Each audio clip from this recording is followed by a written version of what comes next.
के नाम निकलकर सामने आ रहे हैं। तमाम नेताओं की तरफ से इस्तीफा भी दिया गया और अब इस बात को लेकर सस्पेंस कि आखिर अगला मुख्यमंत्री कौन होगा। तीनों ही राज्यों में अलग अलग नाम निकलकर सामने आ रहे हैं, लेकिन इन सब के बीच में लगातार दिल्ली से लेकर मध्य प्रदेश, राजस्थान और छत्तीसगढ़ में बैठकों का दौर चल रहा है। अमित शाह, जेपी नड्डा के साथ मीटिंग्स चल रही है।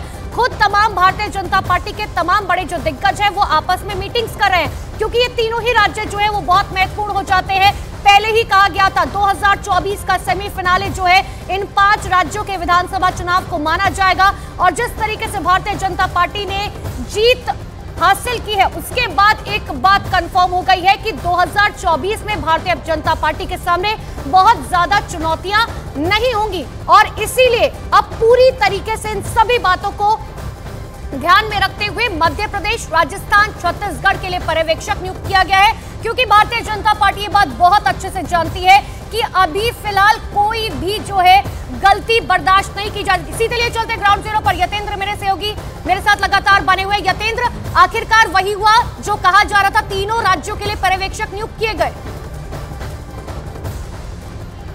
देखिए, बिल्कुल तीनों राज्यों के लिए पर्यवेक्षक नियुक्त कर दिए गए हैं। बीजेपी अध्यक्ष जेपी नड्डा ने इनका ऐलान कर दिया है। राजस्थान के लिए राजनाथ सिंह, बीजेपी महामंत्री विनोद तावड़े और सरोज पांडे, इन तीनों को राजस्थान के लिए पर्यवेक्षक बीजेपी ने तय कर दिया है। इसके अलावा मध्य प्रदेश के लिए हरियाणा के मुख्यमंत्री, जरा क्लियरली बताइए, राजस्थान के लिए आपने कहा राजनाथ सिंह, मध्य प्रदेश और छत्तीसगढ़ के लिए किस किस को पर्यवेक्षक नियुक्त किया गया है? देखिए भाई, मैं आपको बता रहा हूं, राजस्थान के लिए बीजेपी अध्यक्ष जेपी नड्डा ने पर्यवेक्षक नियुक्त कर दिया। राजस्थान के लिए रक्षा मंत्री राजनाथ सिंह, बीजेपी राष्ट्रीय महासचिव विनोद तावड़े और सरोज पांडे को पर्यवेक्षक नियुक्त किया गया। वहीं बीजेपी अध्यक्ष जेपी नड्डा ने मध्य प्रदेश के लिए हरियाणा के मुख्यमंत्री खट्टर और के लक्ष्मण को मध्य प्रदेश के लिए नियुक्त किया है। एक नाम और अभी इसमें ऐड होगा, यानी कि 3 नाम तीनों प्रदेशों के लिए किए गए हैं। वहीं छत्तीसगढ़ के लिए सर्बानंद सोनोवाल को इसमें बनाया गया है पर्यवेक्षक। इनके अलावा 2 नाम और होंगे जो इन तीनों राज्यों में पर्यवेक्षक के तौर पर जाएंगे। विधायक दल की बैठक बुलाई जाएगी और विधायक दल की बैठक में ये उन सबसे सलाह मशवरा करके जो भी केंद्रीय नेतृत्व का निर्देश होगा उनको विधायक दल की बैठक में बताएंगे और उसके नाम पर मोहर लगाई जाएगी, जिसके बाद सीएम फेज का अनाउंस ऑफिशियली विधायक दल की बैठक में किया जाएगा। जी बिल्कुल यतेंद्र, छत्तीसगढ़ के लिए आपने कहा सर्बानंद सोनोवाल को, राजस्थान के लिए आप बता रहे राजनाथ सिंह, और भी कई ऐसे नाम हैं जिनको अभी ऐड किया जाएगा। एक बार फिर से जरा दर्शकों के लिए, क्योंकि ये पर्यवेक्षक जो है वो बहुत महत्वपूर्ण हो जाते हैं, आगे की भूमिका इनकी बहुत महत्वपूर्ण हो जाती है। मुख्यमंत्री का फैसला कहीं ना कहीं इन पर निर्भर करेगा। एक बार फिर से जरा बताइए वो कौन कौन से 4 नाम आपने बताए हैं जो पर्यवेक्षक के लिए नियुक्त किए गए? देखिए, राजस्थान के लिए बीजेपी अध्यक्ष जेपी नड्डा जिन्होंने नाम तय किए हैं, 3 नाम हर राज्य के लिए किए गए हैं, जिसमें राजस्थान में रक्षा मंत्री राजनाथ सिंह को पर्यवेक्षक बनाया गया, दूसरा पर्यवेक्षक विनोद तावड़े जो राष्ट्रीय महामंत्री हैं बीजेपी के, उनको बनाया गया, और तीसरा सरोज पांडे, यानी कि तीनों पर्यवेक्षक के तौर पर राजस्थान जाएंगे। विधायक दल की बैठक बुलाई जाएगी, विधायक दल की बैठक में इन तीनों से सलाह मशवरा किया जाएगा। तीनों जो बीजेपी नेतृत्व का जो निर्देश होगा वो विधायक दल की बैठक में मशवरा करेंगे और जो नाम होगा उस पर फाइनल करके उसका आधिकारिक नाम का ऐलान किया जाएगा। यही पद्धति, यही प्रोसेस मध्य प्रदेश में अपनाया जाएगा। मध्य प्रदेश में भी पर्यवेक्षक जो हरियाणा के मुख्यमंत्री हैं एमएल खट्टर साहब, उनको पर्यवेक्षक बनाया गया है। के लक्ष्मण वो भी इसमें पर्यवेक्षक के तौर पर जाएंगे। एक नाम अभी और इसमें आना है, वो यानी कि 3 नाम हर राज्य में किए जाएंगे। ऐसे ही जो छत्तीसगढ़ है, छत्तीसगढ़ में भी नाम ऐलान कर दिए गए हैं और उसमें जो सर्बानंद सोनोवाल है जो केंद्रीय मंत्री हैं, असम के पूर्व मुख्यमंत्री हैं, उनको भी पर्यवेक्षक के तौर पर शामिल किया गया, उन्हें पर्यवेक्षक का ऐलान किया गया। इनके अलावा 2 नाम और छत्तीसगढ़ के लिए होंगे जो पर्यवेक्षक के तौर पर छत्तीसगढ़ जाएंगे, विधायक दल की बैठक बुलाएंगे और फिर मुख्यमंत्री के नाम का अनाउंस किया जाएगा। जी ठीक है, मैं आपके पास लौट रही हूँ फिलहाल, लेकिन देखिए सबसे महत्वपूर्ण ये हो जाता है कि पहले ही कहा गया था कि पर्यवेक्षक की नियुक्ति होगी, और जिस तरीके से मेरे सहयोगी बता रहे हैं राजस्थान में राजनाथ सिंह, साथ ही छत्तीसगढ़ की बात करें सर्बानंद सोनोवाल, और भी अभी ऐसे पर्यवेक्षक हैं जिनको नियुक्त किया जाएगा। अब ये जाएंगे राजस्थान, मध्य प्रदेश और छत्तीसगढ़, वहां पर जो है विधायकों की बैठक होगी। विधायकों के साथ बैठक करने के बाद राय मशवरा किया जाएगा और उसके बाद वो नाम जो फाइनल होंगे, शायद हो सकता है 1 नाम, हो सकता है 2 नाम या हो सकता है 3 नाम, वो सारे नाम जो है वो दिल्ली भेजे जाएंगे और दिल्ली में जो तमाम दिग्गज है यानी कि गृह मंत्री अमित शाह, प्रधानमंत्री नरेंद्र मोदी, बीजेपी के राष्ट्रीय अध्यक्ष जेपी नड्डा वो डिसाइड करेंगे कि आखिर कौन जो है मुख्यमंत्री बनेगा। लेकिन फिर से इस वक्त की सबसे बड़ी खबर आपको बता रहे हैं, हर राज्य के लिए 3 पर्यवेक्षक नियुक्त किए गए हैं। राजस्थान के लिए राजनाथ सिंह, विनोद तावड़े, सरोज पांडे, ये राजस्थान के लिए। छत्तीसगढ़ के लिए बात करें तो सर्बानंद सोनोवाल जो है वो पर्यवेक्षक बनाए गए हैं। मध्य प्रदेश में मनोहर लाल खट्टर पर्यवेक्षक बनाए गए हैं। जेपी नड्डा ने दरअसल ये पर्यवेक्षक जो है वो नियुक्त किए हैं।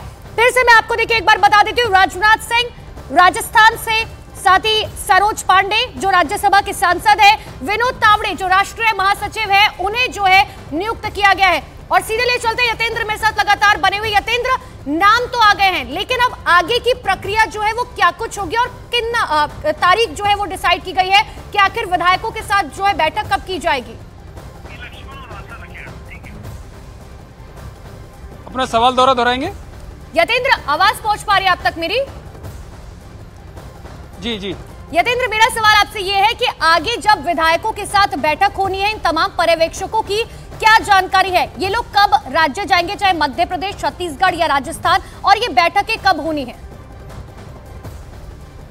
देखिए, बीजेपी अध्यक्ष जेपी नड्डा ने अभी इन तीनों राज्यों के पर्यवेक्षकों के नामों का ऐलान कर दिया है। हर राज्य में 3-3 पर्यवेक्षक बनाए गए हैं। अब माना जा रहा है कि अगले 1 से 2 दिन में ये पर्यवेक्षक अपने शीर्ष नेतृत्व यानी बीजेपी अध्यक्ष जेपी नड्डा से बात करेंगे और उसके बाद अगले 1 से 2 दिन में विधायक दल की बैठक बुलाई जाएगी। और जब विधायक दल की बैठक बुलाई जाएगी, ये उस संबंधित राज्य में जाएंगे जहां जहां के ये पर्यवेक्षक बनाए गए हैं और उस विधायक दल की बैठक में शीर्ष नेतृत्व के द्वारा जो नाम सुझाए गए हैं, उन नामों को उन विधायक दल की बैठक में रखा जाएगा और उसके बाद औपचारिक तौर पर विधायक दल सीएम पद के तौर पर उन नामों पर अपनी सहमति प्रदान करेगा और फिर औपचारिक तौर पर उसका ऐलान किया जाएगा। फिलहाल 3 नाम हर प्रदेश के लिए बीजेपी अध्यक्ष जेपी नड्डा ने उन नामों का ऐलान कर दिया है, जिसमें राजस्थान से राजनाथ सिंह है, रक्षा मंत्री राज्यसभा सांसद है सरोज पांडे और बीजेपी के राष्ट्रीय महासचिव विनोद तावड़े, ये सब राजस्थान के लिए हैं। मध्य प्रदेश के लिए मनोहर लाल खट्टर हरियाणा के मुख्यमंत्री हैं, ये पर्यवेक्षक के तौर पर जाएंगे। ओबीसी मोर्चा के राष्ट्रीय अध्यक्ष के लक्ष्मण वो जाएंगे और इसके अलावा राष्ट्रीय मंत्री हैं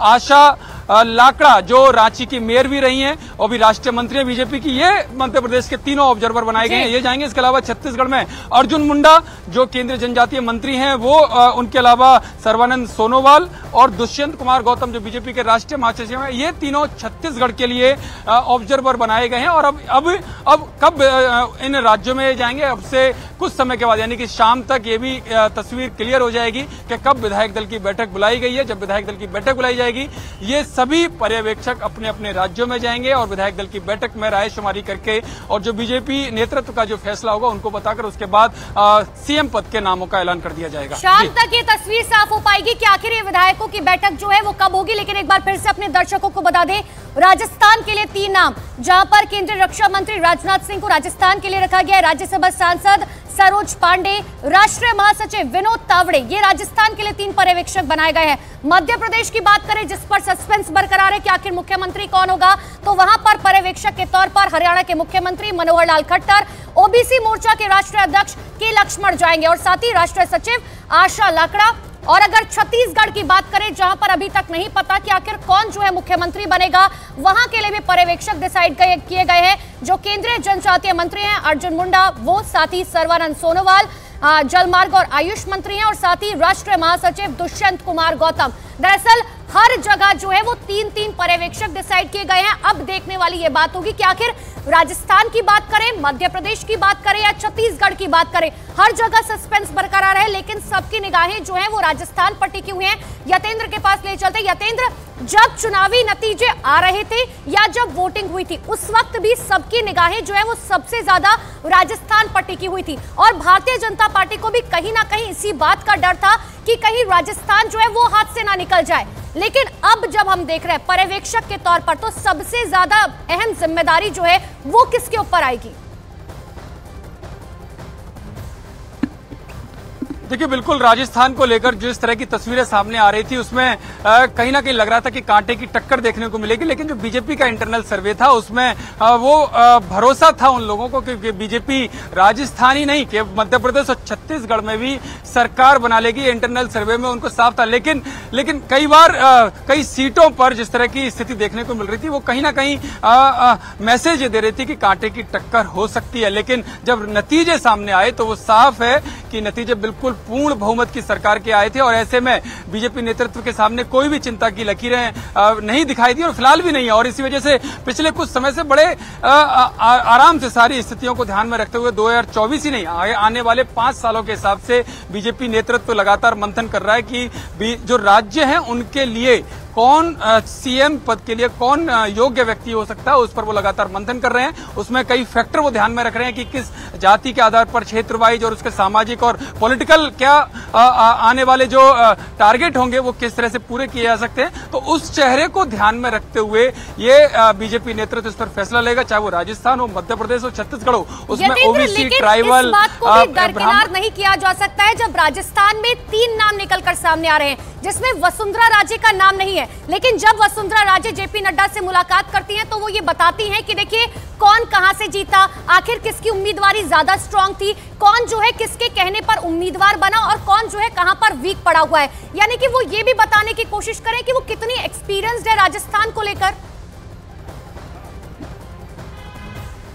देखिए, बिल्कुल जो बीजेपी अध्यक्ष जेपी नड्डा के साथ या देर रात को गृह मंत्री अमित शाह के साथ जो उनकी मीटिंग हुई उसमें उन्होंने पूरा राजस्थान के समीकरण क्या थे और क्या तस्वीर रही और किस तरह से बीजेपी की झोली में राजस्थान आया, उन सबको लेकर उन्होंने तथ्यों के साथ अपनी बात रखी। उनका जो दूसरा आकलन था वो भी था कि अगर कहीं पर हारे हैं तो वो रीजन क्या रहे, उसके कारण क्या रहे, वो क्यों आ रहे हैं। उनको अगर पार्टी थोड़ी सी और दूसरे समीकरणों पर ध्यान देती तो शायद वो सीटें भी झोली में आ सकती थी। उन्होंने लोकसभा वाइज स्थिति रखी, यानी कि साफ तौर पर 2024 में लोकसभा चुनाव में पार्टी की स्थिति और मजबूत हो पिछले चुनावों की अपेक्षा, उसको लेकर उन्होंने बात की है। हालांकि बीजेपी जो राज्य में सीएम चेहरा कौन होगा इसको लेकर कल की बैठक में कोई बातचीत नहीं हुई है, लेकिन वसुंधरा राजे की तरफ से इतना जरूर कहा गया कि जो भी बीजेपी नेतृत्व का फैसला होगा यतेंद्र, और ये वक्त बताएगा कि आखिर तीनों राज्यों में कौन मुख्यमंत्री बनता है। तीनों राज्यों के लिए 3 पर्यवेक्षक जो है वो डिसाइड किए जा चुके हैं। मैं लौटूंगी यतेंद्र आपके पास, लगातार न्यूज़ 18 इंडिया पर सबसे बड़ी कवरेज इसी खबर को लेकर जारी है। वक्त तो चला एक छोटे से ब्रेक का, फौरन लौट रहे हैं।